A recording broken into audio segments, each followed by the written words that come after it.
Hey YouTube, welcome to another video. This is Aiden's Hands. We're going to talk today about my Mouthpiece collection, some of which you can see here. And we're not going to go over every one of these, but just the interesting ones and the reasons why I've kept them. So why do I have a mouthpiece collection at all? Well, I've had a lot of mouthpieces in the past, as you can see by my drawer that we just looked at. And a lot of them are not worth a lot of money, and some of them have sentimental value. Some of them are just very interesting to me, and basically a lot of the stuff that I have left is not worth selling. I think I said it in one of my last videos. I sold a bunch of mouthpieces that were ones I'm never going to use, but are worth some money. So I do actually sell stuff from the collection, but a lot of the stuff we're going to see today, like this, really just kind of not worth selling. So let's start with this one. Actually, this is a Yamaha 42B. Very similar to the Shilky 42B. Yamaha and Shilky use the same sizes, of course. And this is a tiny mouthpiece. It's really hard to see with no context. Let's see. Here's a 7C. So this is kind of a smaller-ish mouthpiece, larger than a 12C. There we go. Here's the 42B next to it. The 42B is like almost not trombone sized. It is hilariously small. If there was an instrument like an E flat instrument above B flat instruments, it might use an mouthpiece like this. It is so incredibly small. It sounds horrible, and of course it's not worth any money, so I've kept it around. I think it's really cool, and maybe I'll find something it works on. Like, it's literally too small for my bass trumpet, even though honestly I haven't tried it for a while. I don't think this would literally work on bass trumpet. We're going up in size today, so next up is a Bach New York, so very early, 11C, which is not the rarest mouthpiece, but this one has a screw rim. And this is original to the mouthpiece as far as I can tell. It's got numbers on it stamped. They're not the size. It's got 5 stamped right here, and right above it, 5 stamped again. So someone had this made. I don't really know why you'd have a screw rim mouthpiece without multiple rims, but of course this is all I got. All the plating is gone from the rim, which is kind of a bummer. So it's not really usable. And then of course the real kind of bummer, and the reason this was probably cheap, is that the shank is too small. Someone might have been playing this in like an Olds or something, but the shank is actually smaller than small shank, and so it doesn't really fit. I'll give an example. Here's just a 14D, which is also a small mouthpiece, but this fits this medium shank adapter quite well. This is a small shank fitting, and then this goes on a little too far, and then it wobbles. It doesn't have the right taper, so not really actually useful in a modern trombone, but pretty cool mouthpiece, and again, not worth a lot of money, even though it is a New York 11C. Another New York mouthpiece here is Bach New York. I think this is an earlier one based on the script, which has serifs, which I think is very cool. This is a 7C, stamped like as deep as you could possibly imagine. Just like someone hammered those stamps in. And even the stamps they used for this size are totally different than the ones that are used on this. Like, it's a different size, different depth. Everything is different about this one, so I think it's pretty early. This one's in great shape. I think it must have been replated at some point. It actually has a real shank. It's a little different than a modern 7C. It's like maybe a little shallower. I don't know. I don't play 7C, so I haven't really found a use for it, but I think that's a cool mouthpiece, and there's not a lot of people out there looking for vintage 7Cs, so I've just held on to it. Here's a Jet Tone mouthpiece. These guys are famous because they made like aluminum mouthpieces. They made the Maynard Ferguson mouthpiece, and they also made a mouthpiece for Irby Green, the famous jazz trombonist. This is a Model M Irby Green Jet Tone.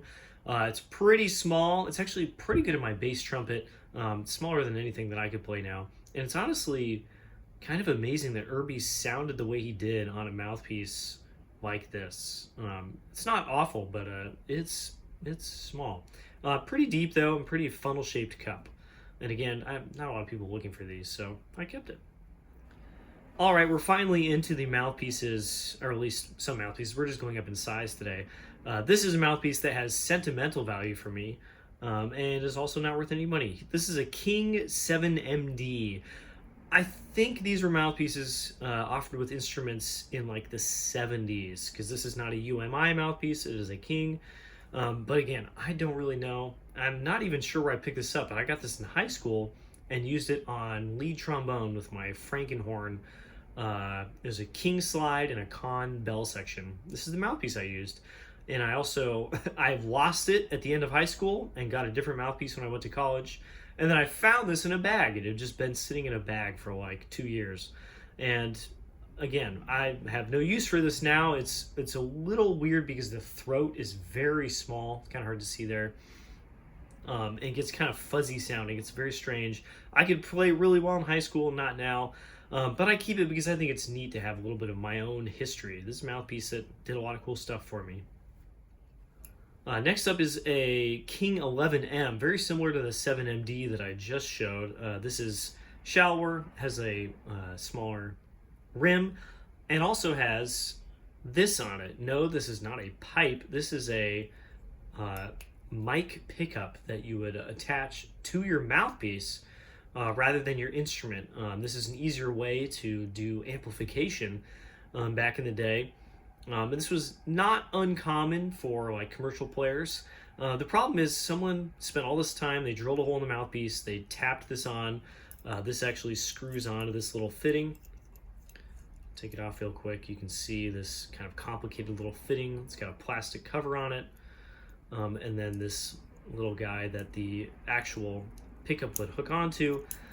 But they put this on too low, so this mouthpiece doesn't fit in any kind of shank. So this is, again, fits small shanks, and it doesn't go in all the way. So someone did all this work to an 11M and then made the 11M completely useless, and therefore a nice little thing to add to the collection.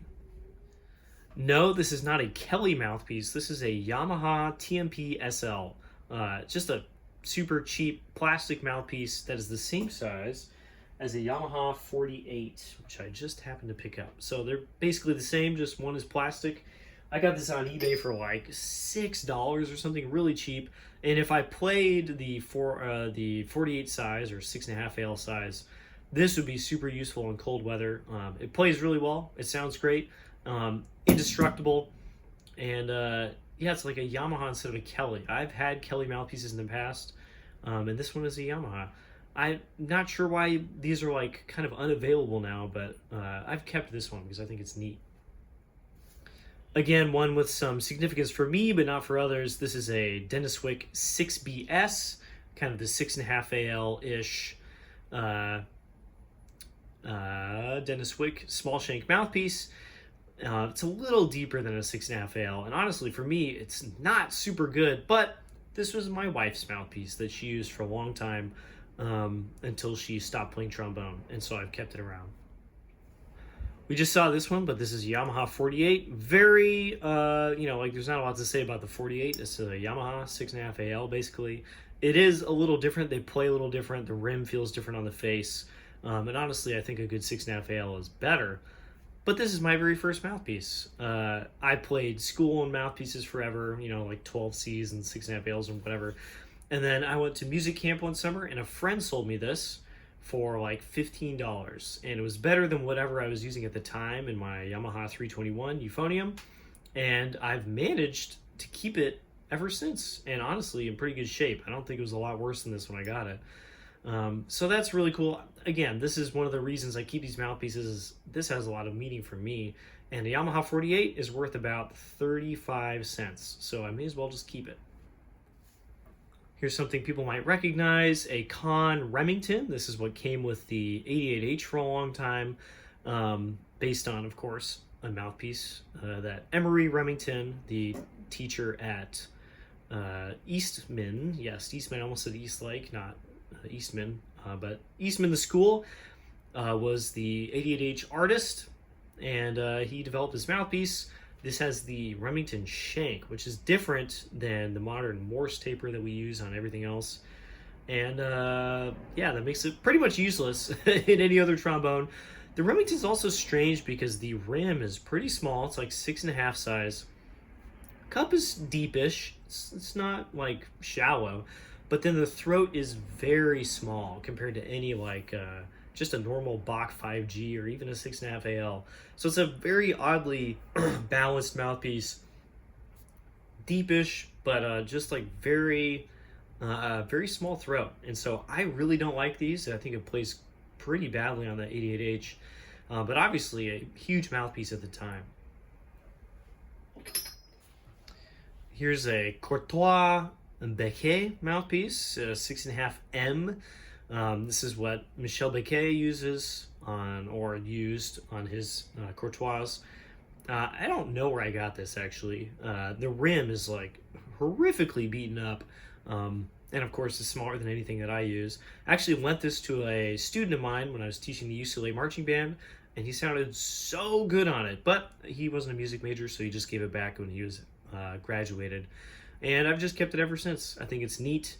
Obviously these are not like the easiest things to get, but also it's not worth any money because nobody plays mouthpieces this small in the United States on large bores, because this is a large shank mouthpiece. And of course the rim is just so beat up.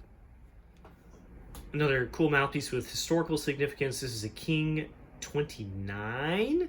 This is the mouthpiece that came with the King 1480, 1485, which I of course own.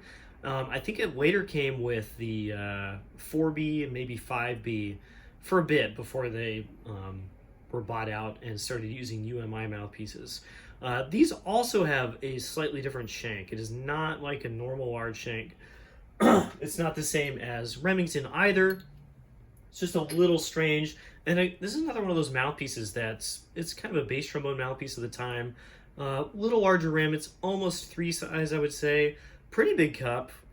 Again, more like 3G size. But then the throat is just a little too small for kind of modern lungs. I don't know what it is about these tiny throats, but for me, not a good balance, even though it did play pretty well in the 1485 before I chopped it apart. Significance to me again, not an amazing mouthpiece, but the King SBEU. This is the mouthpiece that comes with the hybrid Barry Youth instruments, the System Blue SB right here, System Blue euphonium mouthpiece. I marched this in 2015 when I marched Blue Devils International. I used this in the hybrid System Blue. This is my mouthpiece. It actually is not the mouthpiece that came with the horn. This is a mouthpiece my friend marched in 2012 Blue Devils. So this mouthpiece won DCI, and then I took it on tour of Europe. So a couple cool things about that, I think. And this mouthpiece is going nowhere. Moving up a lot in size, but not in shank. This is small shank, and this is a 3G, a Bach 3G. Just a normal one, no modifications to this at all. The B stamped here stands for baritone. Some people asked for the larger mouthpieces, so stuff like the 3G, but they wanted to play it on American baritones or euphoniums with small shanks, and so Bach made these on special order. And so I have this small shank 3G from the Corporation era. Actually, really good mouthpiece in a Bach 36. It's not a really massive 3G, but it is a nice, good size. I'm not going to sell this mouthpiece. In that vein, look, a 2G, and this one is also small shank. This one was modified. It had been cut down from the original shank, and I had it replated. So it looks amazing, but this is not the original small shank. I'm sure they did make small shank 2Gs at some point. I don't know why they would, but I'm pretty sure I know someone who has one. This is a pretty good 2G as well. I'm saving this for if and when I get a British G bass. I think this would be a great mouthpiece for that. Otherwise, yeah, not a lot of use for a small shank 2G. All right, finally onto a large shank 2G. This one, just it's a 2G, whatever. But the shank has been modified again. The outside, for some reason, has raw brass. I don't know. It's still large shank. It's not too small, but it's been bored out. So this has a larger throat than original and a different back bore than the original 2G, of which I have one right here. This one's not special at all. It's just a normal 2G. And you can see just even at the end, the thickness of this shank is very different because someone has put a new backboard and throat in it. And it plays great. It sounds really cool. I just can't really play 2G size. So I got these two corps. No, this is not a corp. This is a normal one. I got this nice corp and a nice normal one. They both play great. I can't really use 2Gs. So they sit aside for the moment. Here's a mouthpiece with basically no significance, a Yamaha 58. I didn't like start on this or anything. It's just an amazing sounding and playing 2G size mouthpiece. I have those Bachs I just showed, and honestly, I think this Yamaha, which is just like a random mouthpiece that comes with like a student horn, is better than those. It is such a good 2G size mouthpiece, and I'm not going to sell it. All right, here's one that's special for multiple reasons. This is a George Roberts CE replica. This is a 1.5G size mouthpiece, part of a series made by a machinist here in LA for George Roberts to kind of like get George's name on some stuff and make some money. Apparently this machinist was like not paid or something. There's something about this business deal that went down badly. And so there's only a few of these mouthpieces out there. I have a CE, but there's other ones, I think maybe like MV, etc. It's a bunch of different versions of it. It's a nice 1.5G size mouthpiece. It's got a bit different bite on the rim than a normal 1.5G. And I happen to use this in 2008, 2009 on my Holton 180, my Minic instrument. It's a great sounding mouthpiece. I can't play 1.5G now. But I think it's a really cool mouthpiece, little piece of history, and different than any of my 1.5Gs. Little piece of history here. This is Marcinkiewicz Teal mouthpiece. You can see his name right here. Phil Teal was a studio bass trombonist, and if you've watched any movie from like the 70s, 80s, 90s, early 2000s, he was playing bass trombone on it very loudly and very well. And he used really interesting mouthpiece, very thin rim, a little larger than a 1.5G, not super deep, and the throat's kind of small, but he just got the most amazing, fat, huge, easy sound out of it. I honestly don't understand how he did it. And this is one of his mouthpieces. This is not just a Teal model that was sold. This is one of his. This was probably played on something or other. Of course, he probably had like 55 of these, so who knows. But I bought this from his estate after he died a few years ago. Yeah, it's going nowhere because it actually is a fairly good mouthpiece in some of my instruments. And I've used it before to play Beethoven 5 on my straight bass. Here's a pretty early, I would assume, Bach Corporation 1.25 GM. GM means it has a very large throat, I think 319, and a very large open back bore. This one is magic. It just plays and sounds so good. And I've actually used it several times for several different things. I've owned several 1.25 GMs, and this one is by far the best one. Do we know why? No, but I'm not getting rid of it.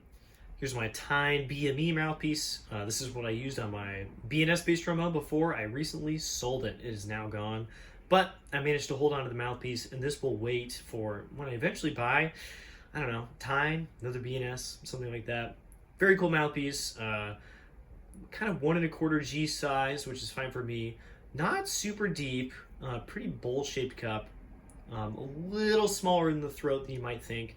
And then just very long. If I show this next to just a Bach mouthpiece, it's like an extra rim longer than a Bach mouthpiece, and that really changes the blow. And I like this mouthpiece, but it really needs to be played in the correct instrument. Marquee 87, I have two of these. I've played the absolute butt out of them. They are very used at this point. You can see how much silver has come off the shank just from being inserted and taken out a bajillion times. Yeah, not much more to say. Love these things. All right, here's one that's cool. This is a very odd-looking mouthpiece. Kind of looks like the Tyne I just showed, right? But it is not the same. This is a Shoki 60 that someone removed all the material from, including underneath the rim. Like, literally This is the shape of the inside of the mouthpiece, and there's just the tiniest little bit of brass left to make it keep this shape.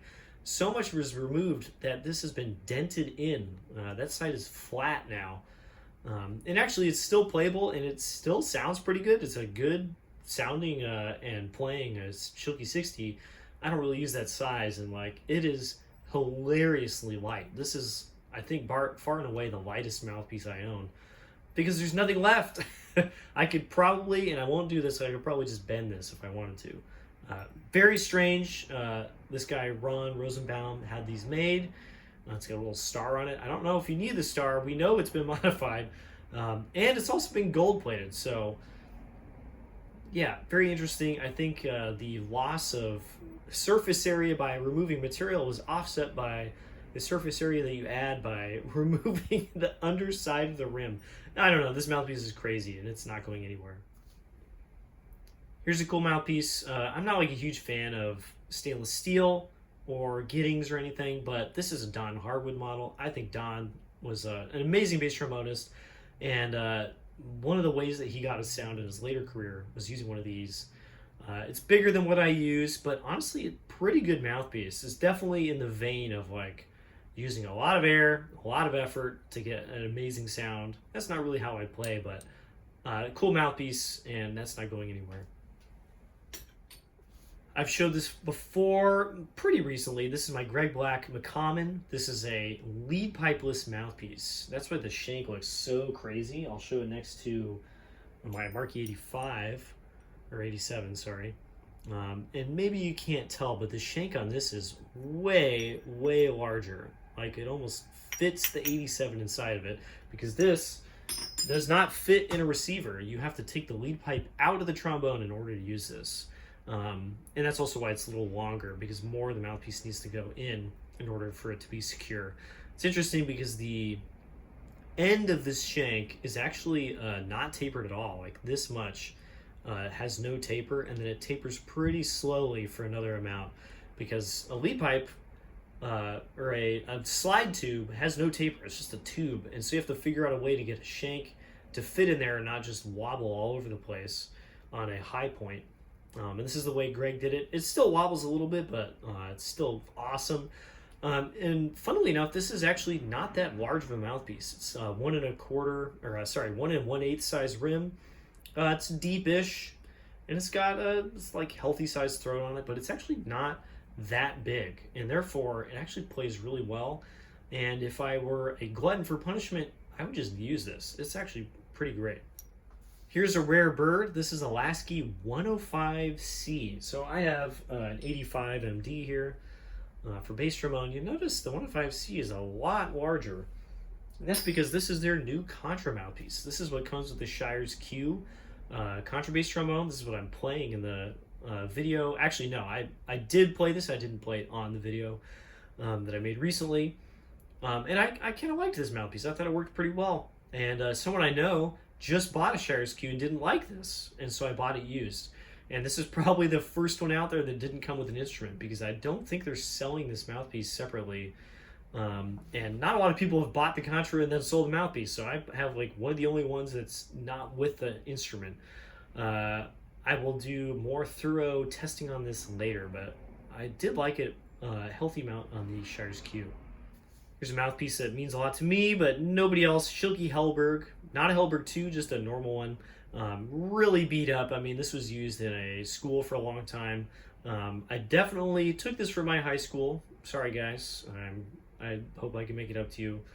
I don't even know if I did it on purpose, but this is the one that I used on tuba throughout high school. I played sousaphone my senior year in marching band, for instance. And it's actually a really good mouthpiece. I use this a lot. I used it in my can stool C tuba before I sold it. And honestly, it works really well in my current tuba. I just have a slightly better mouthpiece. So despite this being completely messed up, it's been dropped on asphalt by somebody. The end of the shank is just destroyed. Really good mouthpiece. Here's another tuba mouthpiece that's interesting. The Tuba Exchange was a place that sold tubas, mouthpieces, and stuff. I don't think they still exist. This is a Robe Model L8. LS? L8, I don't know, something like that. And this is like a prototype or unfinished mouthpiece. It's in raw brass, as you can see here. It's not gold plated. It's got this interesting kind of old school shape, rather like the Remington. There we go. Kind of like old con mouthpieces. I used to have another con mouthpiece with a similar shape. And yeah, I have this. Yeah, I don't really like it. I've tried it a couple times and it just doesn't really work on any of my horns. But a little odd piece of history. I don't think there's a lot of these out there. I'm not even sure if this was ever actually even sold.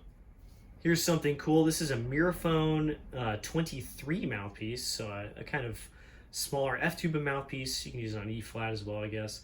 And it's been cut down to use in normal bass trombone shank. So someone removed just enough of this a little bit larger F-tuba shank, and you can use this on bass trombone or contra or whatever.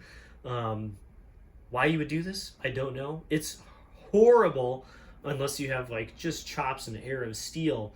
But yeah, I have it for some reason, and it's kind of neat. So bad though. Here's a cool mouthpiece. This is a Dylan prototype of the Chris Olka Helleberg style mouthpiece. Chris Olka is the tubist of the Cincinnati Symphony. I think that's what it's called, right? It's not Cincinnati Orchestra, it's Cincinnati Symphony, CSO. And he developed a mouthpiece with them a while back. This is not a recent one. And this is one of the prototypes, unmarked. It's got nothing on it. This is one of the Dylans, and it's a very good mouthpiece. I think it'd be great if I had more tuba chops or a larger C tuba. On my horn, it's just a little too big, rim size wise and depth. I don't need this much mouthpiece, but quite a good big Helleberg style mouthpiece. So last two mouthpieces, I got this one and the one that means the most to me, but this is number 2 on the list of most significance. This is just the Dennis Wick 5BL, nothing crazy about it, except that I used this to march in 2009 when Trooper Drum and Bugle Corps made it into finals for the first time in 23 years. This is the mouthpiece that I used. And even cooler is I got this from the baritone section leader of Crown 2008, who used it to march in 2008. So this got, what is it, 4th or 5th place in 2008. I can't remember. I love that show. Fini, one of my favorites of all time. And then I got to use it to make finals in Troopers the next year. So this has a lot of meaning to me. It's not a size that I can use now. And honestly, there are better mouthpieces to use than the Yamaha marching baritone, as we'll find out in a second. But this is a really cool mouthpiece, a little bit of history for me and for somebody else. Last of all, a mouthpiece that means a lot to me. This is my Hammond 12L that I marched for 2 years in Troopers Drum and Bugle Corps, 2010, 2011.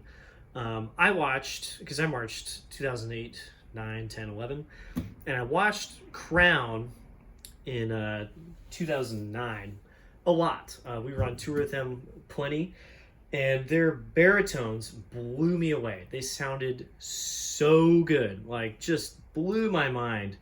And so I actually hit up somebody who marched in 2009, and I was like, hey, what mouthpieces did you guys use? And they're like, oh, the first 2 parts, first and seconds, were on 12Ls, and the euphoniums played 12 XLs, the next size depth. And I was like, all right, cool. And so I bought my own 12L, and I recommended that the Corps get 12Ls for everybody. I think in 2010 we didn't, so there were a few of us that were using Hammonds. In 2011 we got 12Ls for the whole line, and it made a massive difference.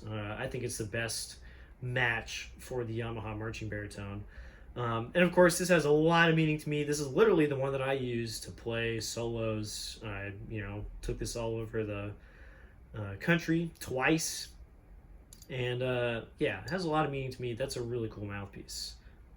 And one of the most significant for me.